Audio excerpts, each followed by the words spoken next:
Bonjour à tous, c'est Myriam, j'espère que vous allez bien. On se retrouve aujourd'hui pour une nouvelle vidéo.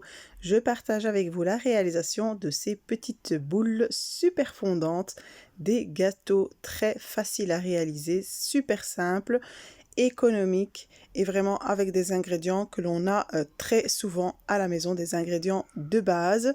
Je les ai enrobés avec les 3 types de chocolat différents et avec 3 décos et enrobages différents pour avoir une différence au niveau de la déco, mais également au niveau du goût. Donc une première sorte que j'ai enrobée dans du chocolat blanc et de la noix de coco, les deuxièmes dans du chocolat noir et des amandes mixées, et les troisièmes que j'ai enrobés simplement de chocolat au lait et dont j'ai fait une petite décoration pour faire une petite touche classe. En tout cas, j'espère que ça va vous plaire. C'est parti pour la réalisation de ces petits gâteaux super fondants. Alors, il nous faut ici 250 g de beurre à température ambiante, donc du beurre mou, 2 œufs, un sachet de sucre vanillé, un demi-sachet de levure chimique, un demi-verre de sucre, soit l'équivalent de 75 g de sucre. J'ai également 200 g de farine et 400 g de maïzena, donc le paquet complet. Alors, je vais commencer d'abord par travailler mon beurre avec mon sucre. Je fais d'habitude tout ça au robot, mais mon robot m'a lâché. Il a rendu l'âme, il était trop fatigué après toutes ces années de travail, donc j'ai fait tout ça à la main et c'est très simple aussi. J'ai rajouté mes 2 œufs et je travaille le tout. Je rajoute le sachet de sucre vanillé, je mélange un peu, la farine, le demi-sachet de levure chimique, donc c'est plus ou moins 8 grammes, et je mélange, je travaille bien tout ça et je vais rajouter petit à petit la fécule de maïs, la maïzena, et je vais ramasser ma pâte. Donc on obtient une pâte qui se tient bien, qui est bien souple et très molle au toucher. Donc une pâte vraiment facile à travailler. Donc voilà, ici vous voyez, je l'ai juste ramassée. Il ne faut pas vraiment la pétrir, mais il faut bien mélanger pour que la pâte soit bien homogène et que tous les ingrédients se mêlent bien ensemble. Regardez ici le résultat, donc une pâte très molle et très douce au toucher. Alors, je vais commencer à former des petites boules, donc ne les faites pas grandes. Il y a de la levure chimique, donc elles vont vraiment bien gonfler. Donc, des petites boules de la taille d'une noix, comme ici. Et après, c'est au choix. Vous pouvez les faire bien sûr plus grandes si vous voulez obtenir un résultat vraiment grand ou plus petit encore. J'ai préchauffé mon four à 180 degrés et je vais continuer de façonner mes boules jusqu'à avoir rempli ma plaque de cuisson. Voilà, ici je vais les enfourner donc dans le four à 180 degrés entre 10 à 15 minutes, ça dépend de votre four. Regardez ici, après la cuisson, ils sont légèrement craquelés par le haut et en bas, ils n'ont pas pris une couleur dorée très forte, donc c'est très léger. Alors voilà, ici, une fois que j'ai cuit tous mes gâteaux et qu'ils ont bien refroidi, pour la première sorte, je vais les plonger dans le chocolat blanc et puis dans la noix de coco.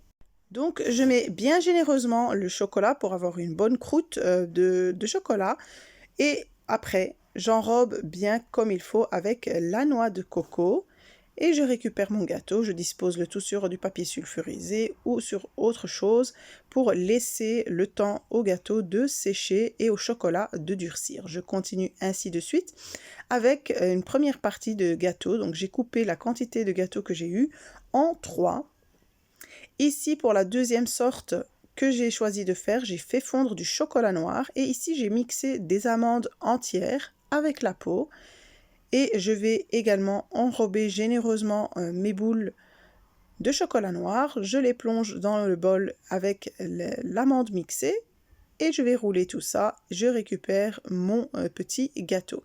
Vraiment, vous pouvez utiliser la garniture de votre choix, vous pouvez les rouler, les enrober avec ce que vous voulez. Vous pouvez aussi les plonger dans de la confiture pour les enrober ensuite avec ce que vous voulez. quel que soit le fruit sec, quelle que soit la décoration, les vermicelles de chocolat, les perles ou autres. En tout cas, vous faites comme vous voulez. Il y a une multitude de choses que l'on peut réaliser avec ces gâteaux. Donc voilà, je continue ainsi de suite avec ce modèle-là. Et maintenant, le dernier tiers de gâteau, j'ai fait fondre du chocolat au lait et je vais en mettre aussi généreusement par-dessus. J'ai juste oublié de préciser que les chocolats que j'avais fait fondre, je rajoutais un peu d'huile dedans, dans le chocolat blanc et dans le chocolat noir.